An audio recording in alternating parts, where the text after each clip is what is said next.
आइए, ये गुणों की कथा, ये सीखने की कथा, ये साकेत के महाकाव्य की कथा, हर पंक्ति जैसे अमृत अमृत झर रहा है महाराज। आइए उस अमृत को पहचाने। रोते हुए सुमंत्र गए, आए वल्कल वस्त्र नये, बड़े प्रथम कर कोमल दो, या मृणालयुत शतदल दो। सीता माता जी ने वल्कल वस्त्र लेने के लिए अपने दोनों कर कमलों को आगे किया, और जैसे ही उन्होंने कर कमलों को आगे किया, कौशल्या माता जी को लगा ये तो अनर्थ हो रहा है, हाथ हटाए, ये वल्कल है, मृदु तो तेरे करतल है, यदि ये छू भी जाएंगे तो छाले पड़ जाएंगे। ना ना ना मेरी जान के बहू, ना मेरी सीते बहू, आप कहाँ जाती हो? आपने वल्कल के लिए हाथ क्यों बढ़ाए? वनवास तो मेरे बेटे राम को हुआ है। मैं अपने कलेजे पर पत्थर रख करके कुछ शब्द बोल रही हूँ। सीते, सीते मेरी बिटिया, जनक दुलारी, राज दुलारी, आप वन में मत जाना, आप वन में मत जाना, मैं आपके बिना जिंदा नहीं रह पाऊंगी मेरी बिटिया। यदि ये छू भी जाएंगे तो छाले पड़ जाएंगे। अरे राजा जनक की दुलारी, मेरी प्राण प्यारी बहू, मेरी बिटिया, मेरी सीते, आप इतनी कोमल हो, आपके हाथ पे छाले पड़ जाएंगे, बड़े कठोर है, ये जंगल में पहनने को है, ना ना ना। कौशल वधु विदेह लली, मुझे छोड़ कर कहाँ चली? ना ना ना सीते। राम, राम आप समझाओ, क्या ये वन में रह लेगी? आतप और सहिम सहेलेगी? 100 कष्टों की कथा रहे, वन की सारी व्यथा रहेगी।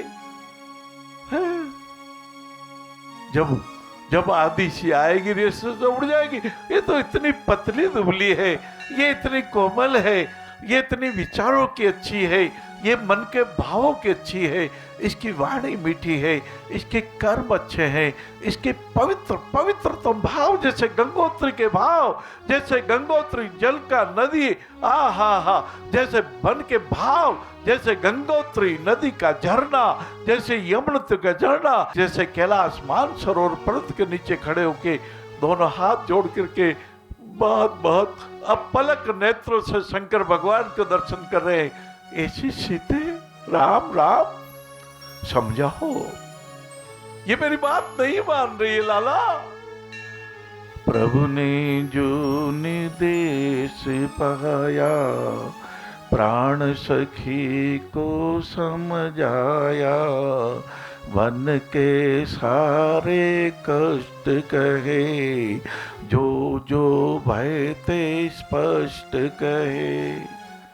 ओ अरे जानकी जी, मेरी माता जी की सेवा करने ना आपको, मेरे 3 माताओं की सेवा करने के लिए मैं आपको अयोध्या में छोड़ के जाना चाहता हूं ना। कभी कभी बात नहीं मानना भी आज्ञा पालन हो जाता है। आपने घरों में देखा होगा, कभी दादी जी बीमार हो गए, कहती है मैं हॉस्पिटल नहीं जाना चाहती, मुझे हॉस्पिटल मत ले जाना। लेकिन जब पोतों को, बेटों को, बेटियों को, नातियों को, पोते पोतियों को लगता है हॉस्पिटल ले जाना बहुत जरूरी है, उनको जबरदस्ती हॉस्पिटल ले जाते हैं। दादी जी हम आपको लेके ही जाएंगे, आपको स्ट्रेचर पे लिटा के ही जाएंगे, हम आपको एम्बुलेंस पे ले जाएंगे।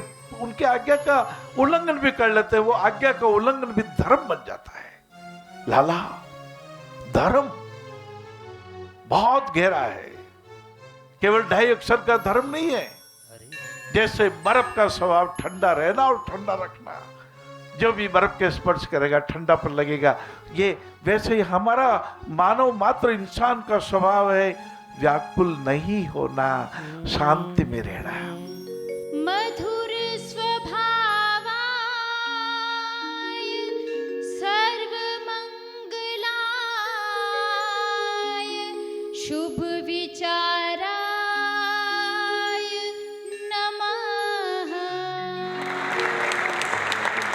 ये शुभ विचार मनुष्य का स्वभाव है। आओ अपने स्वभाव में स्थित हो जावे, आइए सत्य में आ जावे, आओ प्रेम में आ जाओ, आओ किसी के काम में आ जाओ, आओ मेरा शरीर विश्व समाज की सेवा के लिए खाद बन जाए।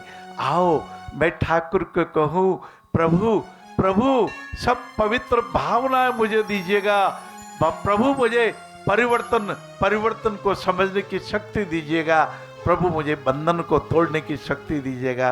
बंधन क्षण के बंधन है, मैं इसको समझ सकूं।